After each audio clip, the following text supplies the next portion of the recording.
The chest backbone, where there are ribs connecting the backbones to protect the heart and lungs, okay? And then the lower back, where there are no backbones connecting with the ribs. So there's backbone with no ribs, backbone with ribs, backbone no ribs, okay? And these three primary parts, we have different names for them. The neck part, we call neck backbone, is called cervical spine. Neck backbone, cervical spine. So in essence, neck is cervical, backbone is spine. Cervical spine, neck backbone, okay? So the neck backbone has 7 of these bones, so we connecting them. So on the cervical spine, so does letter C, so we also call this part of the spine C-spine, okay? C-spine has 7 of these bones, so we just number them, C1 through C7. This is the part of the backbone that has problems, so we're gonna focus on this part, okay? So cervical neck, cervical spine, C-spine, C1 through C7. Pretty good? Okay. So if we count them down, we're gonna count down the area that has the problem. C1, C2, C3, C4, C5, C6, C7. Most of the problem happen about in the middle over here. C4 and C5. But if someone just bring the Cal in for me while she's fixing this, huh? Yes, sir. All right. All right. While they bring this in, the backbone is here not only to allow us to sit straight and walk tall, because without the backbone, we'd just be falling over like a pile of jello. Okay. So the backbone is there to give us some rigidity, so we can sit up straight and walk tall. But it's also got this very important job of protecting this thing called the spinal cord. That's represented by the yellow over here. So the backbone is stacked up on top of each other, but it's got some flexibility because of these discs in between. There's a disc that allows us to be flexible, to allow us to move around. Okay, otherwise you'd be solid, one single solid piece of bone. Okay. All right, she's bringing the computer over so I can show you the picture here. Yeah, switch and swap with you here. We're just doing a little dancing, that's all.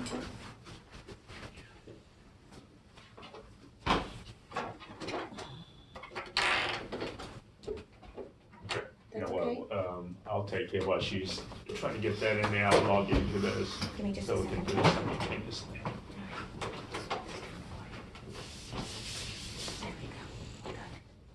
Okay. We're gonna work on all fronts so we can get this going for you, okay? Have you seen any of the x-rays? Right when my accident happened, I saw some. Oh, so somebody did try to explain to you. Yeah. But you just don't remember everything, is that what you're saying? Yeah.